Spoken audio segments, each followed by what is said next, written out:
The main goal of Saki is to help sensor data researchers to easily collect, process, store, and access large volumes of heterogeneous sensor or device data on the cloud.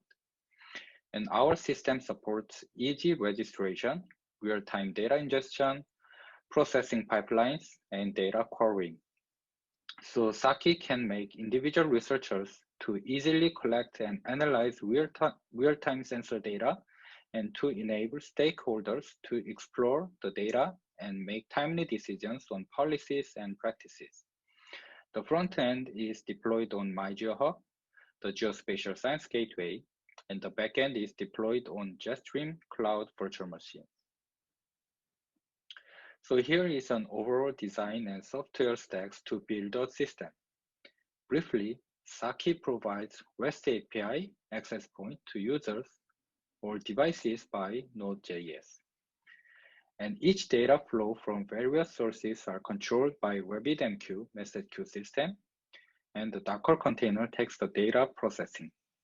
The backend database is based on the MongoDB. We'll see how each component works with the data flow in the next slide. There are three main workflows in Saki system. The first one is the source registration. As you see here, a researcher or data producer can register a database using our Saki portal. Once the user submits the request filled with the metadata and the request is accepted, the Saki automatically creates the pipeline for the new data source at the backend, including the API endpoint, dedicated message queue, data processing container, and the database table. And all these things can be ready within a minute. Next is the data ingestion. Using the API endpoint, each device or sensor can send the data into our system. Once the data arrived in our system, the data is passed to the dedicated queue and waiting to be processed by a processor for that data source. After the containerized data processor receives the data and performs necessary pre-processing steps, the data is going to be stored in its data table. Last is the data analysis. Data consumers or clients can easily query and access the sensor data through its REST API, like the data ingestion. Also, it is possible to perform data fusion and transformation and then feed the data into models that can be run either locally or on remote HPC systems. So we will show you a demo using Saki with an ongoing project called LeafSpec and a new project called Water Physical Chemical Sensor. In LeafSpec project, a research group at Purdue University has developed a handheld plant phenotyping sensor device, which is capable of sensing accurate plant health data. The LeafSpec could be used by researchers to predict plant growth and by farmers to direct fertilizer and pesticide application in the field, or by decision makers to monitor drought and other stress situations across a large region. In the new water physical chemical project, each sensor will send various water physical chemical parameters like pH values, temperature, conductance, etc. in various frequency. Now, we switch to the live demo in Saki and its workflows for data registration, data ingestion, and analysis. This is the Saki portal deployed on MyGeoHub. On the left side, we are seeing the Saki portal of the specific user, and on the right side, it shows the admin page to see the entire databases in Saki system. Basically, in the first dashboard tab, it shows an overview of the databases created by the user. For example, the data source name and its API access point, the number of records, last ingestion time, and its status, etc. In the registration tab, a user can register for his own database by specifying the metadata. And in the management tab, A user can modify the metadata of the existing data source, for example, adding or removing attributes in the database. For the new registration, here I've already put the metadata of our new water physical-chemical project, where the sensor sends data with 18 attributes. Once I submit this information, the request is pending on Saki admin's approval. So let's approve it on admin page.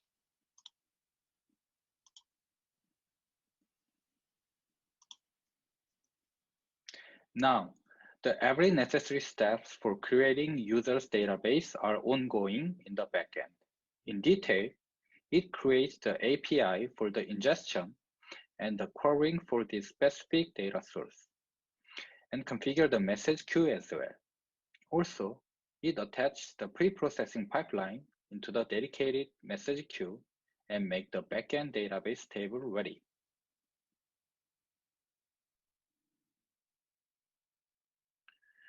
Once the registration is done, it is ready to be used, like this one. So for now, let's ingest some data using the two sample data sets from the water physical chemical project and the leaf spec project. On the left side, we're gonna read sample data from water physical chemical project and send the HTTP request to the dedicated API address. So if we execute this script, the data is ingested line by line. And as we check the users portal here, we see that the number of records is increasing, meaning the data is being ingested. For the other example of Saki ingestion, on the right side, we see the web application for the leaf spec project, showing the most recent data points ingested into the system, highlighted with red circles and refreshing every second. By running a sample ingestion script like before, we see that the data is getting ingested on the application.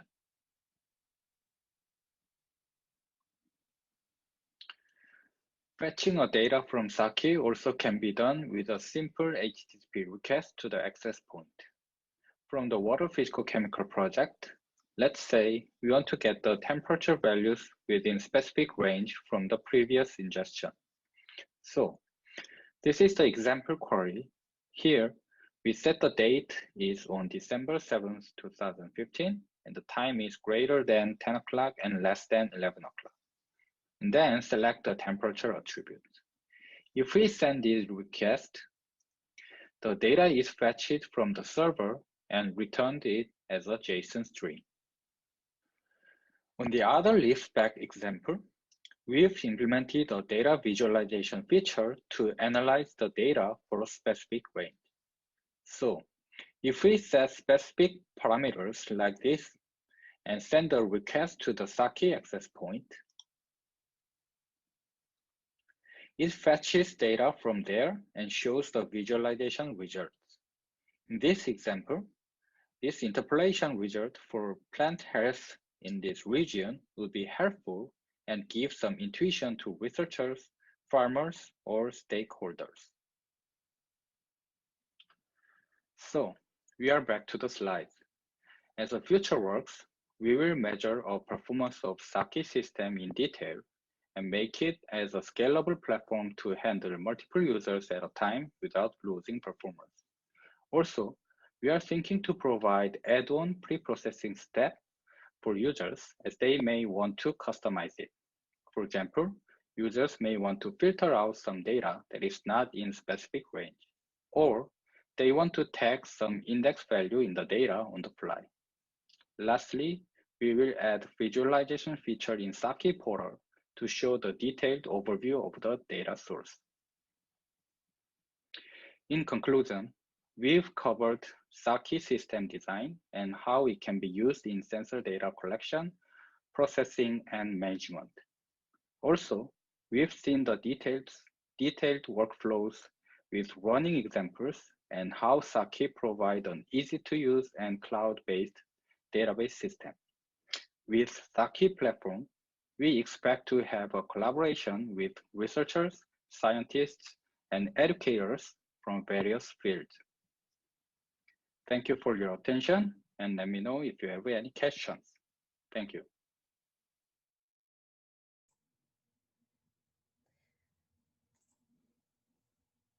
Thank you so much. Does anyone have any questions for Jae-woo?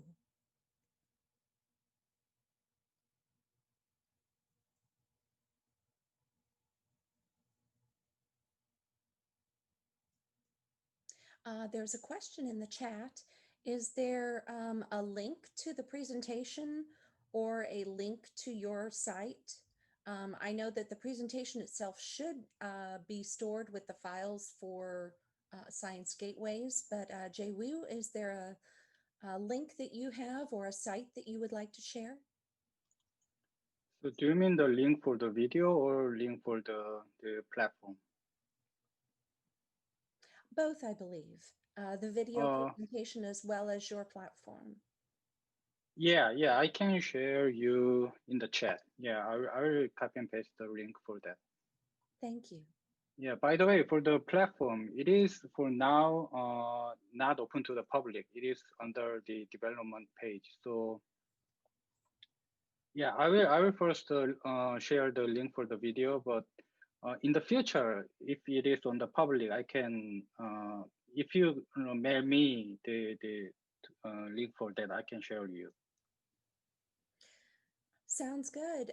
Jae-woo, just take a moment to put your name and email in the roll call area of our Kiko chat, and then people will be able to contact you by email. Thank you. Okay, yeah, all right, thank you.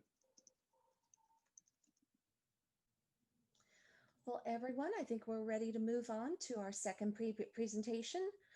This presentation is by Steven Stelzer and Mario Jurek, and it's a scalable cloud-based analysis platform for survey astronomy. Hello, Steven.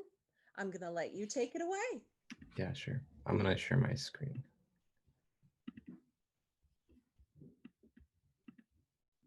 Okay, I'm in presentation mode. If it doesn't look right, then yell. Yeah. Hello, everybody. I am Steven Setzler. I am a graduate student at the University of Washington in the astronomy department, and I'm presenting some work I've done along with the Dirac Data Engineering Group at the University of Washington. We've developed a science platform based in the cloud that allows users to analyze data from large surveys. So first, why build these science platforms? And the simple answer is there's too much data going around in astronomy. Astronomy has recently become a data-driven field because of large surveys that take images of the entire sky at different wavelengths and at different cadences. And they produce very large data volumes that researchers then have to query and analyze in order to do their science. And unfortunately, there haven't been commensurate improvements in access to computing capacity to analyze these data. We can store the data, but it's not very easy to give users access to enough computers to analyze it. And second, astronomy has also become a query-driven science. A lot of this survey data, they're stored in archives, which are away from where the astronomers are, and they usually have to investigate that archive data through queries like SQL queries. The plot on the right shows the number of publications for the Hubble Space Telescope that uses archival data or new data. The orange and the green region shows the number of publications that are solely based on, or in part based on, archival data. And that takes up a large part of the science that's happening with the Hubble Space Telescope. And the current architectures that support this query-driven astronomy, they're not ideal. They currently expose these data through a web front end that the user accesses to grab data and then pull it onto their own computing resources. And this introduces an old problem in big data, which is that the computation is occurring far from the data. And we'd like to introduce future architectures to support this type of astronomy that is an old solution as well to bring the code to the data. And these are what science platforms are. They bring analysis resource to the data and expose rich web front ends to the user in order to access and visualize the data. And there's some remaining issues with these type of architectures. The main issue is that these current science platform concepts assume dedicated on-premise computing resources, which require large upfront investments by institutions and can often be very slow to adapt new technologies. Once you buy a computer, you have it until you buy another computer. And this still leaves data sets geographically distributed because the data archives themselves are geographically distributed. So it leaves a problem of an inefficiency in performing multi-data set analysis without transferring terabytes of data across the internet. And it still remains a problem of, or there still is a problem of doing parallel queries on this data at the user level and at the infrastructure level at the archives. One solution that we're proposing to this is to build an astronomy data commons, which the idea behind this is to just co-locate all the data sets in the cloud. For example, a commercial cloud like Amazon Web Services or an academic cloud like Jetstream. And then once the data are co-located, let users and archives build services and platforms around the data. And that's what's being shown in this figure on the right. We use the cloud, or we propose using the cloud because when you use the cloud, you can use existing storage infrastructure. For example, cloud object stores offer scalable access to terabytes to petabytes of data very easily. And they often have existing computing infrastructure. You don't have to buy computers. You can just rent them and then give them away when you're done with them. And these cloud providers often update their technology as it comes out, which lead to improved compute nodes and managed services that you sort of get for free without ever putting in that investment. And what we're presenting here is an implementation of this idea, a gateway to data from the Zwiki Transient facility. The data are 4 terabytes of data from this survey, the Zwiki Transient facility, stored on Amazon Simple Storage Solution, which is a cloud object store. And the service is a Jupyter Hub built with tools able to query this data. Like I said, the data itself it takes up a data volume of 4 terabytes, and the data products are light curves produced by measurements of objects in the sky. The Zwiki Transient facility is a survey that takes about 1,000 images per night of the sky, detects very many sources, and then measures their brightness. And then if you do that every single night, you can get a nice curve, a measurement of the brightness of an object over time. And we've taken the data release from the ZTF and put it on the cloud in Apache Parquet format for this system. And like I said, the science platform uses a Jupyter Hub and Jupyter Notebooks to give users access to remote computing resources that are co-located with the data. Shown on the right is what one of these Jupyter Notebooks looks like. You can easily execute code and visualize the results, and also you get full access to a terminal to execute arbitrary programs. We also include in the Jupyter Notebook servers software that allows the users to query the data in parallel very easily using Apache Spark and tools we've developed called the Astronomy extensions to Spark or Axis. And orchestrating these two parts, Jupyter and Apache Spark, is Kubernetes, which orchestrates these applications as Docker containers on a cluster, a scalable cluster of virtual machines provided by Amazon EC2. We use Kubernetes as an orchestration layer because there's default support for it by Jupyter and Spark, Jupyter through the Zero Jupyter Hub project and Spark through the Spark on Kubernetes API. And on the right here, I'm showing what the Kubernetes cluster looks like when a user accesses the system. A user will log into the Jupyter Hub through a proxy connected to the internet. The Jupyter Hub acts as an authentication layer. If the user is allowed to access the system, they get forwarded to a Jupyter Notebook server, which is a container running on the Kubernetes cluster. And then the user is given direct access to the Kubernetes API to create a Spark cluster that can then query the data. They can create one or more Spark executor containers that can execute queries on the data in parallel. And at any point in the process, if there aren't enough cluster resources, there aren't enough computers to accommodate requests for these notebook servers or these Spark executor pods, then another component called the cluster autoscaler will request new nodes to add to the Kubernetes cluster. And it'll also scale down the cluster when there are nodes that aren't in use. So we've actually had scientists use this platform to assist with a research project. This research project was looking for stars in the ZTF dataset that dip in their brightness. And this research project was unique because it required mining the entire dataset for discovery of these unique objects using custom code, which is an ideal use case for our platform.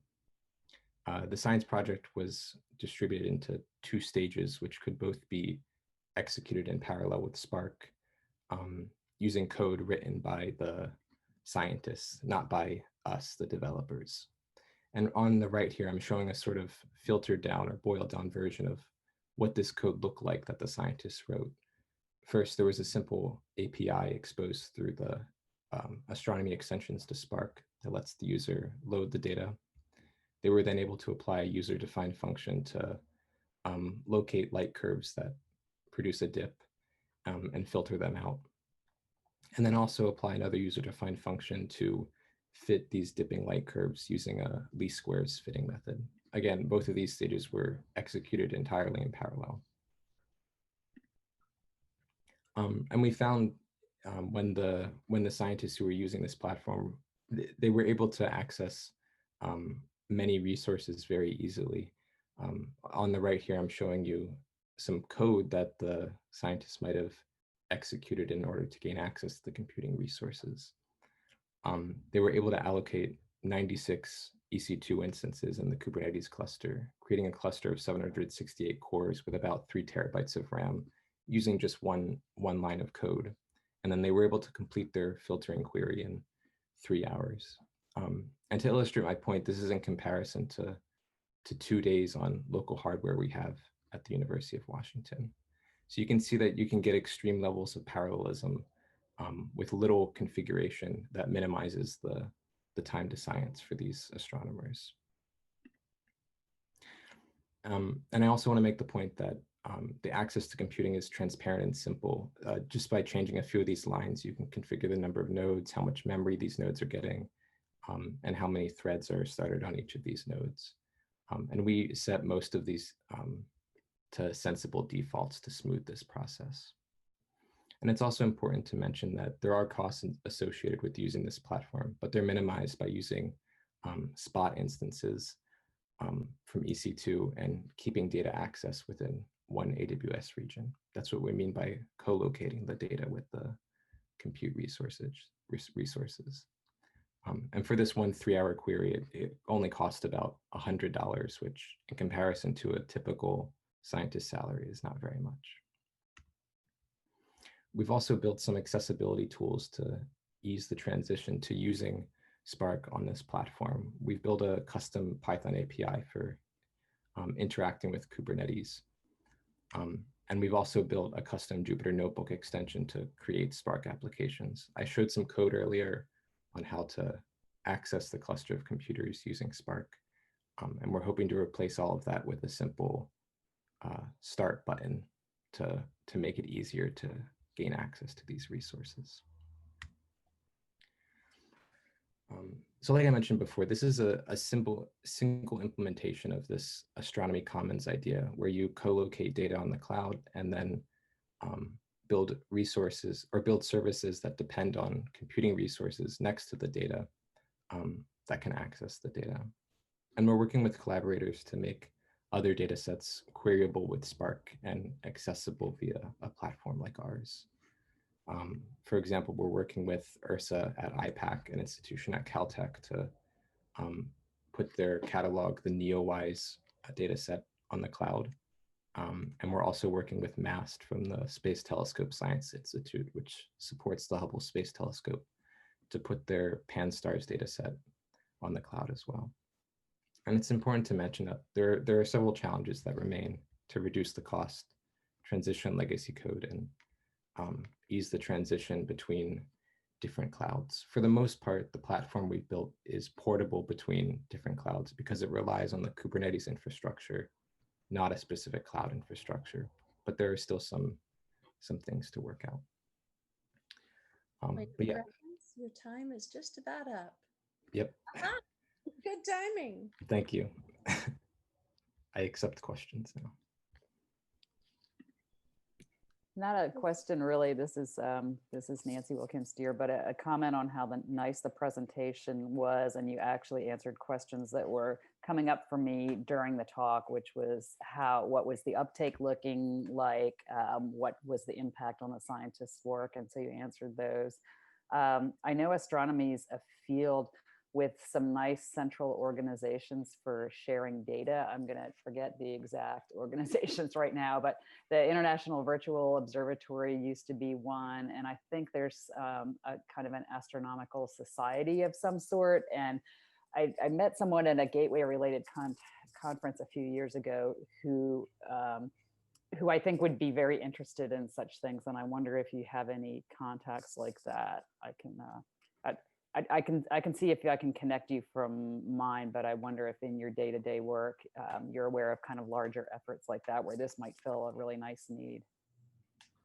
Yeah, I think there are several efforts sort of converging at the same time to implement the same idea of like co-locating the data.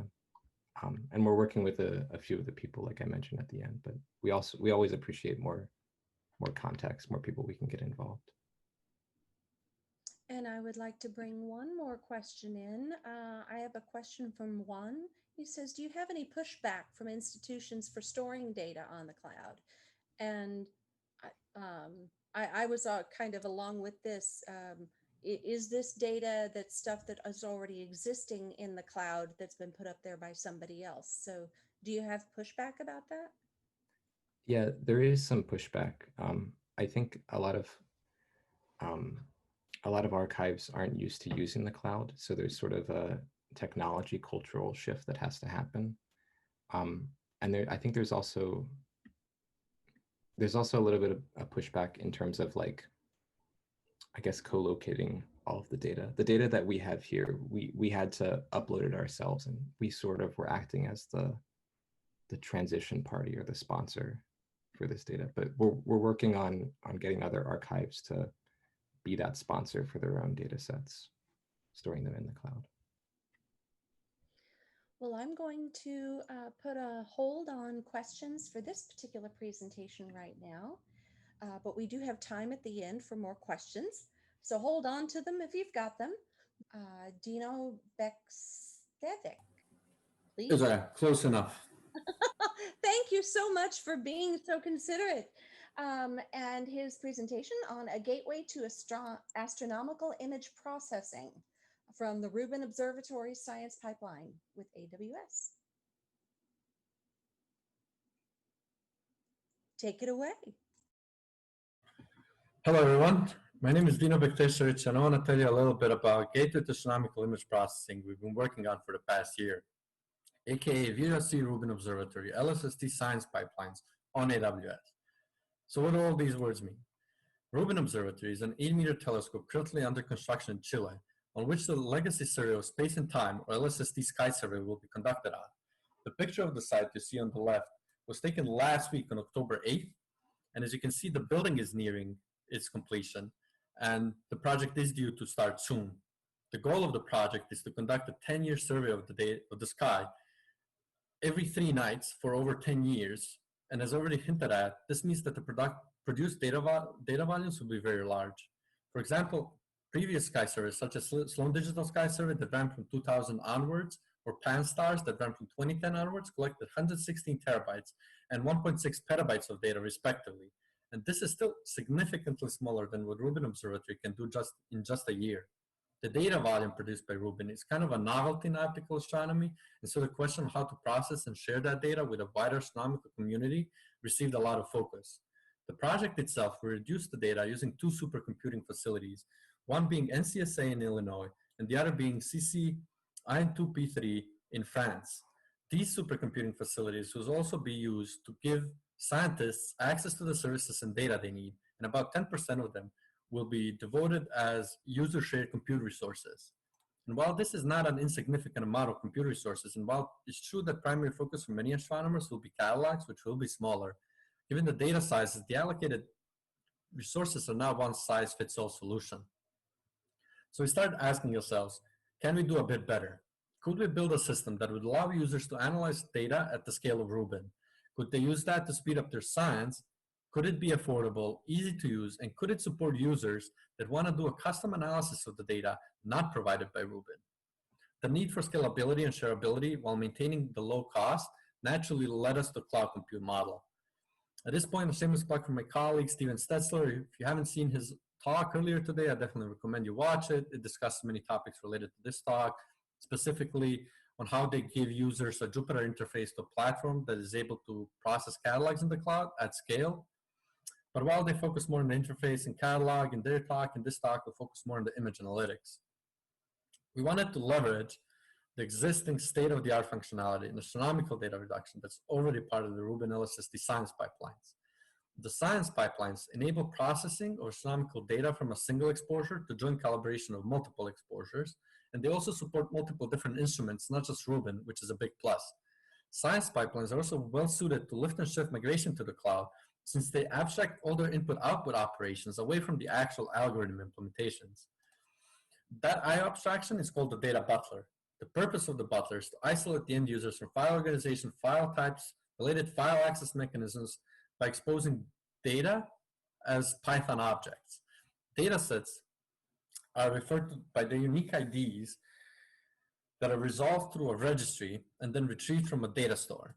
So the data store is the actual file storage of the data, like a POSIX file system, for example, and the registry holds all the data relationships and is usually backed by some database management system.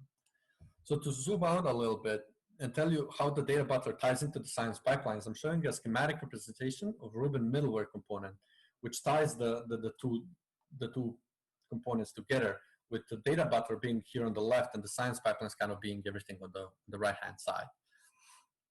Science pipelines consist of tasks that can be chained together into a pipeline, right? And such a pipeline is described by a directed acyclic graph, or a DAG, called a quantum graph. Each quantum, a node in the graph, is a task applied to an individual data set, kind of bundled together. Since the data butler interfaces all of the I/O for every task in science pipelines, it should be obvious that adding appropriate functionality to the registry in the data store effectively enables the science pipelines to run in a cloud environment. We opted to attempt to do this with AWS because they're one of the most mature cloud service providers. And we did it by implementing simple storage service functionality, or S3 functionality, as the backbone of the data store, and then PostgreSQL as the backbone of the registry. And then we used AWS Relational Database Service, or RDS, to launch Postgres databases in AWS. To acquire compute resources, we used AWS Elastic Compute Cloud Service, or EC2 service. So how far does this get us? In effect, these changes allowed us to execute a quantum graph from a single EC2 instance with the output persisted into S3 and RDS. That's already pretty cool, since there are already a large collection of most commonly used tasks in astronomy within the science pipelines. Plus, users can write their own tasks that should kind of automatically work for all supported instruments. Top of that, making a quantum graph is also relatively easy and effectively boils down to writing a YAML config file that lists all the tasks you want and their configuration. What we are missing to scale out here, however, is a way to procure and manage the compute instances involved, some way of converting the quantum graph into a series of self-contained executable scripts that can be scheduled in the correct sequence on appropriately matched resources. And these roles are fulfilled in tandem by Pegasus workflow management system version 5.0, which also has a poster in this conference, you should definitely check out, and HDCondor. So we convert the quantum graph into an abstract workflow using the Pegasus API.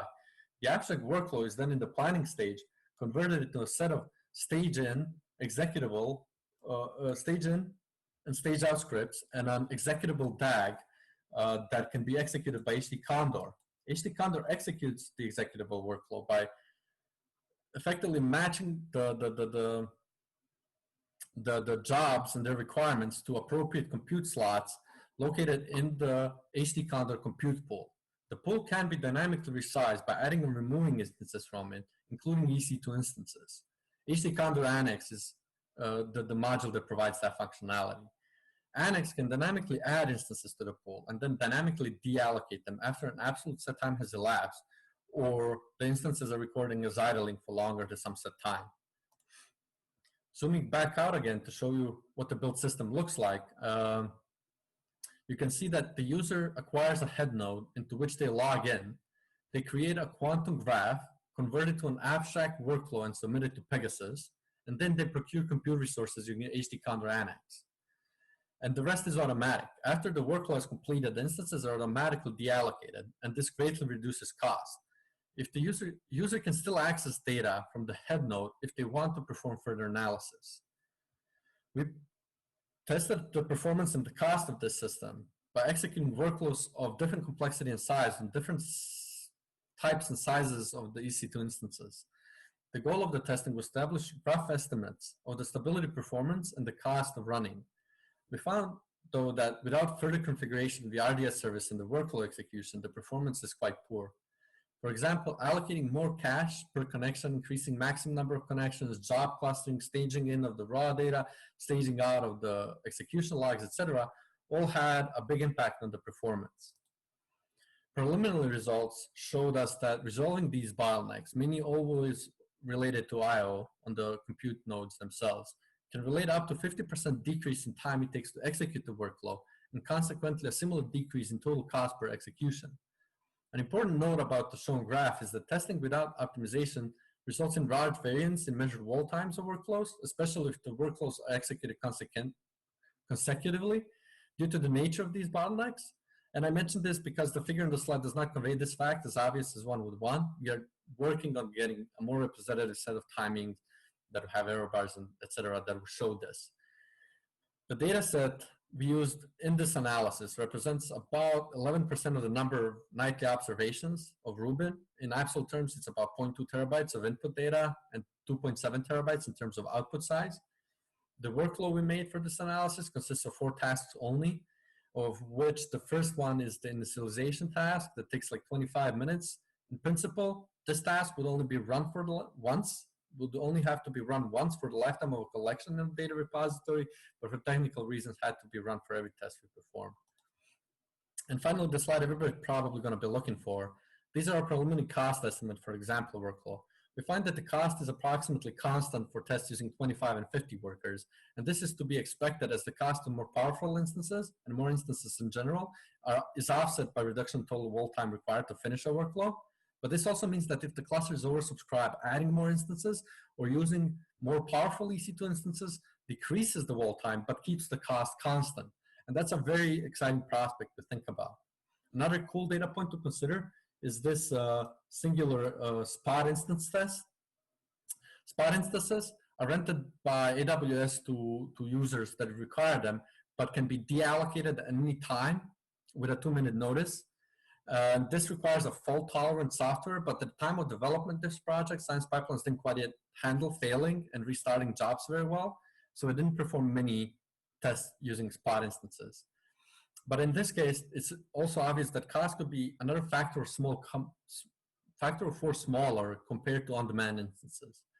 For 100 sized instance clusters, the data is a bit all over the place because the data set we used wasn't really big enough to saturate the cluster, and whether the instance would idle and get deallocated or not was a bit of a gamble with the scheduler, so the data is not overall very reliable. We also attempted to construct a comparison of compute resources, cost of compute resources only for an in-cloud versus on-premise deployment, And we find that if these optimizations apply or can be extended across the entire planned data release production workload, the workload LSSD will be running in production, that Rubin yearly DRP processing cost in the cloud would be between 600,000 and 900,000 United States dollars. And note that this does not include long-term archival storage, but does include the storage required to store the test data and execute the workflow. And this estimate is comparable to the first-year cost estimate of Rubin on-premise compute resource deployment, which is estimated to be around 700,000 United States dollars. Word to the wise, however, the science pipelines, data bottler, middleware, all these components are active development and their performance varies between releases. And since we're extrapolating absolute costs from small data sets like these, given these facts, conclusions about total cost require really careful consideration. So in conclusion, the design of Rubin science pipelines makes them well fit for a lift and shift migration to cloud. By optimizing the system, we could make the compute resources cost comparable to on-premise. And even if they weren't in total grand scheme of things, due to the cost, cloud to cost scaling, it's possible that supplementing on-premise resources with spot or instances would yield net savings in the long run because the science would be delivered more quicker. Of course, more work is required, like these optimizations need to be delivered to a full DRP workflow. Better interface would be very much desired, like integrating Jupyter Notebook, but that requires better integration with Pegasus and HDCondor. And that's about it. Thank you very much for your attention. We'll take any questions now if you have.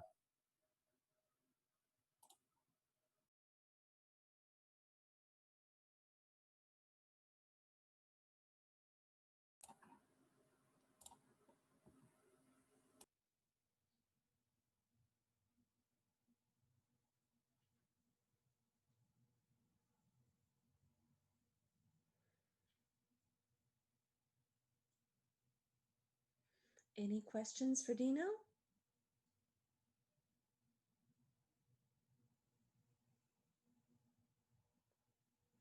Well, thank you very much.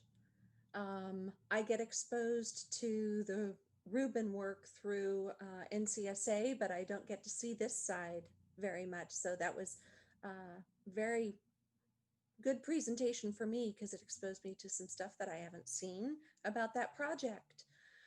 We do have one more question going back to Stephen's presentation. There was a question in chat that said, do you have any nope. What is the approximate monthly cost for keeping the data in AWS for the project? Yeah, it's actually a lot less than you'd expect. I can put this in the document as well. It's a little over like $100 to store per month to store 5 terabytes in S3. You have to pay for data access as well, but like I said, that's minimized if you're not going over the internet, if you're just using EC2 near S3.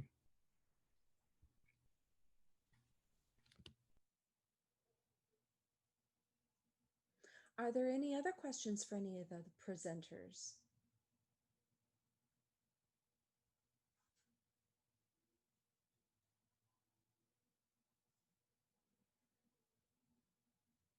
Well, I was wondering if I might be able to kind of get a conversation started here on with some of the rest of you. If you look at these approaches from either any of the 3 speakers, do these approaches differ, or do you have something else that you have learned that or used from another science gateway that is similar? So have any of you used something like this with your data or with your gateways?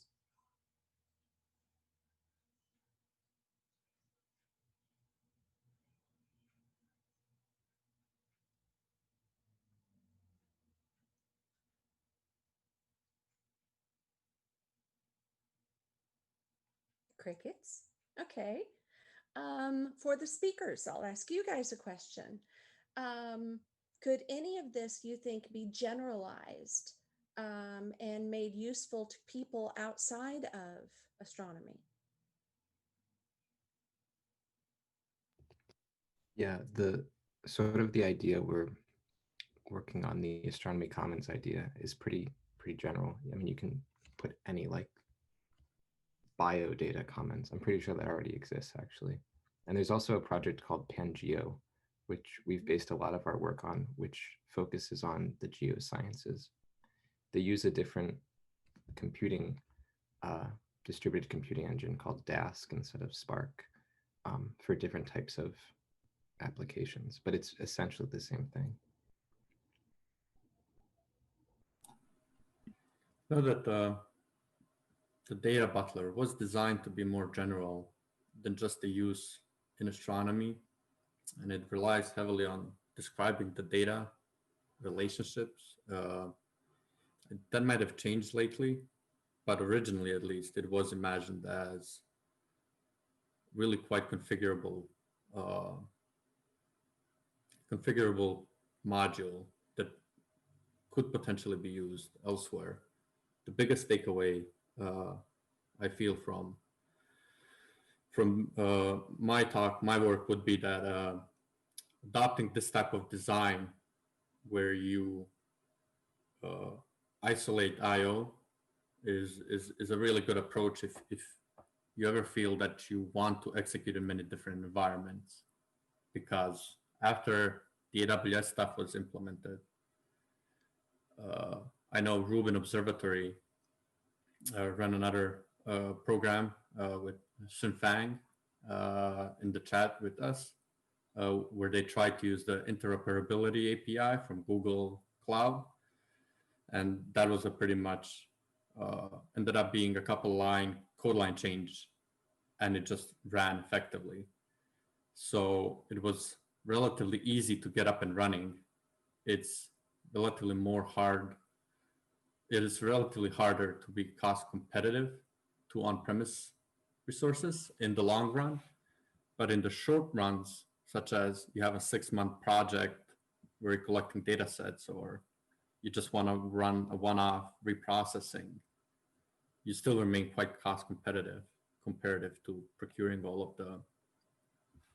of the infrastructure.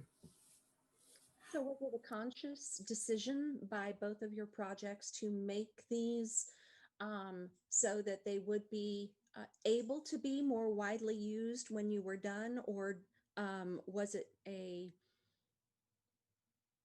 did you intend to do this, or was it a byproduct? It was certainly not planned to be so. It just kind of happened that there is potential, but as with everything, that always requires more work. When you're trying to tick a lot of tick boxes, there are many things that can go wrong all the time. That's very difficult. Is that whenever we start off from the bat to try and make sure that something is reusable or more widely usable than the original narrow focus of the need of the researcher, it always front loads the complexity of what you're working on. And yeah, so that's my biggest takeaway. It definitely pays off to go through this exercise, even if in the end it doesn't quite work out, but only approximately, because it just makes the code so much better in the long run. I do want to say that Rubin Observatory eventually did decide to run their interop facility in Google Cloud, the interim facility, sorry, which is the facility for the first 2 years before the first data release comes out, will be run in the cloud as a sort of a test of functionality type of a deal while they're setting up their on-premise compute resources. So definitely allowing yourself the possibility to do that is a really good thing to do. are there any other questions or comments for the speakers or for the group?